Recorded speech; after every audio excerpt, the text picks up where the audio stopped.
Yeah, hey Matt, how are you? Good. Jaden Ivey, any chance he plays tomorrow night? I hope so. I hope so. He practiced for about 45 minutes yesterday and looked all right. So we'll see how things go today. So he'll practice today. Yes. Will he go more than 45 minutes today? Yeah, he's gonna go an hour. He's gonna get crazy. 15 more minutes, huh? 15 more, man. So yeah, he's supposed to go for an hour today. In all seriousness. Uh, can you just tell us about Ohio State and the challenges they Yeah. present, especially for your guards? It seemed like last year they disrupted your guards quite a bit. Right. Yeah, I thought they were really aggressive on the ball and did a good job of disrupting, like you said. Like they very active with their hands, good in ball screen defense, just good on the ball in general. And we had a tough time with that. So that's going to be a big part of the game is just how we are able to handle their pressure. Um, how has Zach handled not only playing at the Big Ten level to this point without a lot of experience prior to college, but also being in a role where you're getting him the ball? That's the sort of responsibility that comes with that. Right. Just trying to be detail oriented in what he does in terms of the sets that we run, where he's getting the ball from, um, getting good position, just trying to post up and not foul, Mhm. understand where people are going to be when he posts up, how they're going to defend him, whether they're going to scrape ball side, they're going to double or leave him one-on-one, and just, be able to handle the guy defending him and handle the other guys. And then when he gets deep and he's one-on-one, just, be aggressive and go to one of his post moves. And a lot of times that's a dunk or, a layup. But when you get that kind of position, but he's done a good job. Obviously, his issues are, being able to play without fouling, being able to play without turning the ball over.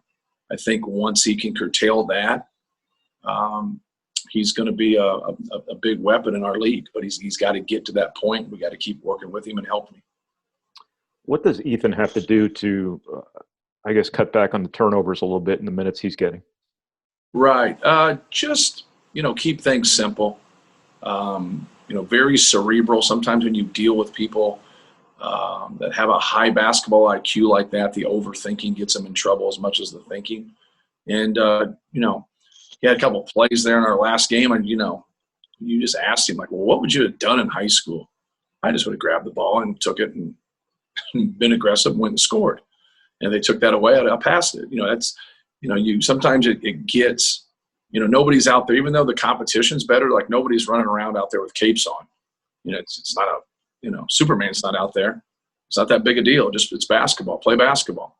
And, into his defense, like he's been through something that, a lot of people don't have to go through with having mono. Like you have lingering effects. It's not a busted up shoulder or a sprained ankle. It's something that affects you, and it affects he has a learning curve right now where he's trying to figure things out in terms of our system. And guys that are that cerebral, they just want to know. They want to get everything figured out, and it bugs them when they don't.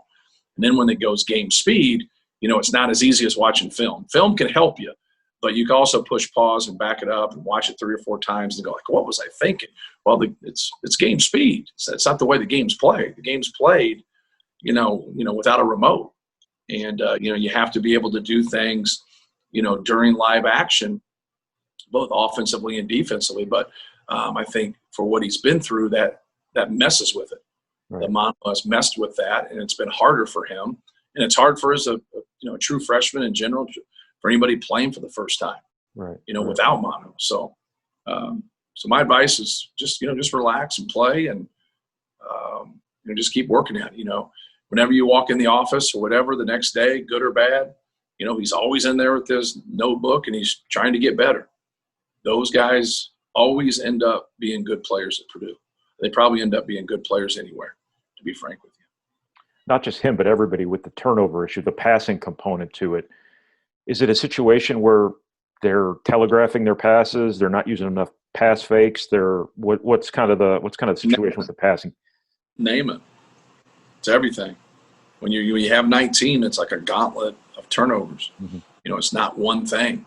It's not throwing to eyes. It's not not remembering a play. It's somebody not screening, somebody not holding their man off. It's, plays out of the post, whether that's fouls before you get the ball, it's fouls after you get the ball, it's passing across your body. There's just an assortment of things when you have that many turnovers. But probably the number one thing is just the concentration. You got to be able to handle the guy guarding you and be able to see the defense and not neglect the pressure that's on you and not let it bother you by being strong with the ball and just seeing what's going on. Just the last thing from me. I asked you about Jaden already. I think Manny practiced yesterday too. Is he back? Yeah. Is he working his way back into things too? Yeah, well, he hasn't done anything in 3 months. So right. For him, like he just coming back one day is a little different than somebody that in the game this year. Right. I'm good. Thank you, Matt. Yeah. Carm?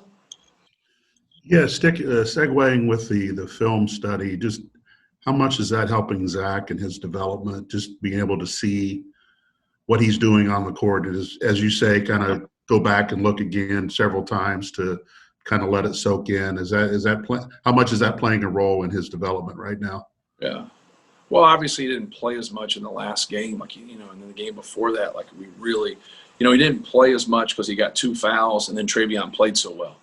So that was the reason for his minutes the other night. His minutes against Miami, 15, is because of his fouls and putting himself in that position. So, he's not going to develop, unless he plays. And so he's got to put himself in a position where he plays more. And then I think his development will really take off. But, he's done a good job. He's probably getting more out of practices than he is getting out of games. But he's learning a lot. He's learning a lot. And, the one thing about calls in a game is that you can't blame it on somebody that's in your program. When you get into practice, guys always complain when I make calls and say, hey, I'm just calling it like they do. And half the time I'm guessing, but they're guessing too. So they look at me like, what do you mean? Like, coach, you weren't even like, you're just guessing. I go, well, at least I admit it. The guys that ref our games, they don't admit it. But it's impossible at times. When you get put in tough positions as a referee, you can't see through bodies and make a call, but yet you have to make it or not make it. It's difficult. It's a tougher job than you think. There's times where it's a lot easier than you think. And there's other times where it's a lot harder than you think. But like there's some guesswork involved, and they'll say that they don't. Like, well, I can't blow the whistle if I don't see it. Well, then you blew it 4 or 5 times today, and you just told me a story. So it happens all the time. So like I just do it in practice, and I go, what? You think those guys aren't guessing in the game? I go, but you look like you're fouling, so I'm calling it. And that's what happens is like, you have to be able to look like you're doing things on a legal front, whether it's come and set, whether it's keeping your elbows in, whether it's establishing your pivot foot, like, look like a player, act like a player, be fundamentally sound, be solid, and you're going to help your cause. I know you're focused on one game, but you've got a stretch coming up that is quite the gauntlet for you guys. But just getting off to a good start in the Big Ten, what would that mean for your club to kind of propel yourself into what's coming up the next? It'd be huge. It'd be huge. Like, you have to have a start. And obviously this is our start to the season, and, being able to get that win and try to build off of that and get to your next game. And obviously we don't play a Big Ten game the next, but obviously it's a ACC team, and that's where our 2 losses, have come from.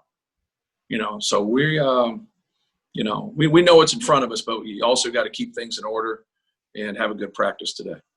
All right. Thank you. Thank you. Anyone else for Coach Payne? Yeah, just one. Yes. Go ahead. Go ahead, Dakota. Okay, just real quick. Coach, obviously you've gone head-to-head with Chris Holtman a lot of times, but what makes his team so tough, whether it's physically, mentally, to beat? Well, I think a couple of things. I think defensively, they're very active on the ball. They do a lot of things that's, detail-oriented that ends up being big things. Those little things of making it harder on you when you have the ball or you're trying to get into your action, add up to pushing you out a little bit or getting a deflection or just throwing your rhythm or your timing off.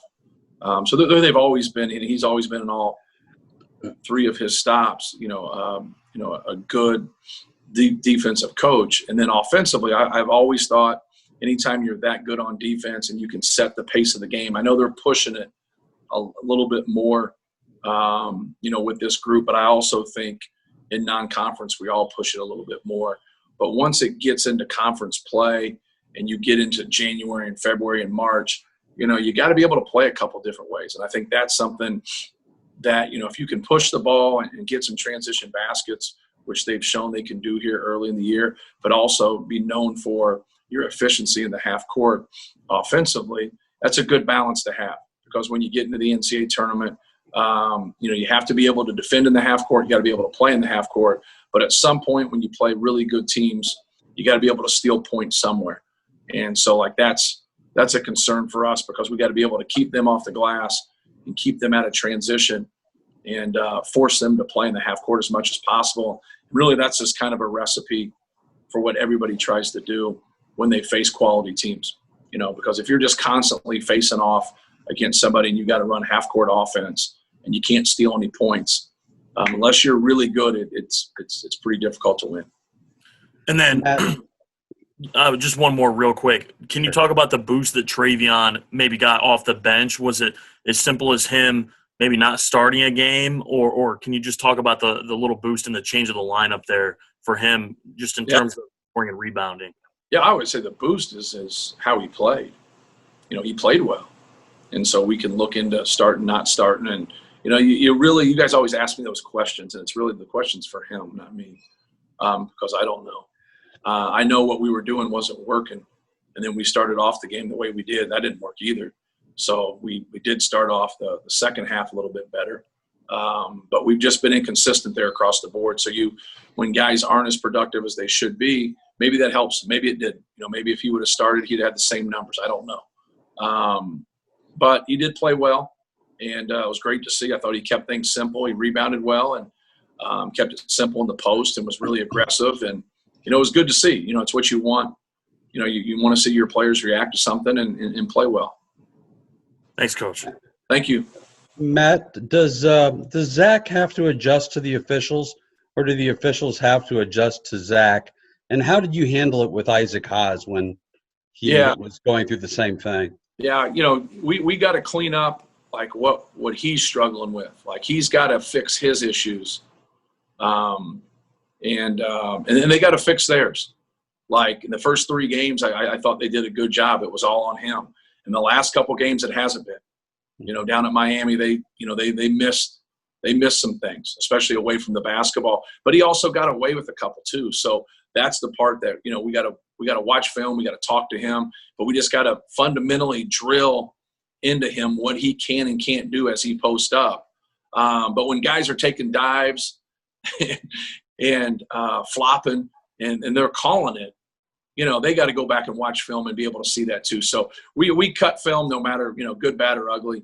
We're not the team that loses and then cuts film. So we cut film and then send it. But with Haas, we did the same thing. But once again, it was like Isaac had his issues and the refs had their issues handling him. And so we just tried to focus with Isaac on, kind of the gamesmanship, learn to post up with your elbows in a little bit more. Don't be out. Don't swing because your elbows are right where their head is. And even a sudden turn, just an innocent sudden turn, you go right into them. And it's going to be on you. So you have to be careful. You have to have a sense of where you are. And but you got to do your part. That's the one thing, like you'll see us complain a lot during the game and really talk. But if you can be kind of preventive and send clips, talk about it, but also ask questions and say, why is this a foul? Or why is this not a foul? And then be able to get it. The thing that you'll find out is, you send it into the league office and then he talks to you about it, but he's not making the call. Those guys are making a call, but they're supposed to be consistent in thought on things. And you'll be surprised how they're different in thought.